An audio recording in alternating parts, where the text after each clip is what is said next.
If you're buying a house in today's real estate market, what are some things you need to know? Hey everybody, this is Brandon Brittingham with the Maryland and Delaware Group along with Foster. It's no secret that the real estate market is absolutely on fire. So if you're going to be a buyer in this market, you need to be prepared.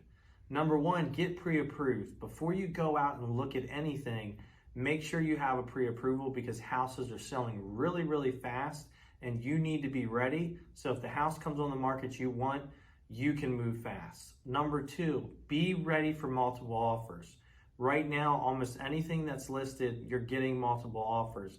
So you need to be prepared for that, which means you're going to be paying at list or over list price to get in most homes in today's market.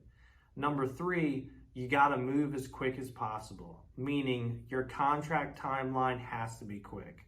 Right now, it is a white hot real estate market. It's still a great time to buy a house because rates are so low, but you've got to be prepared if you're thinking about buying in today's market.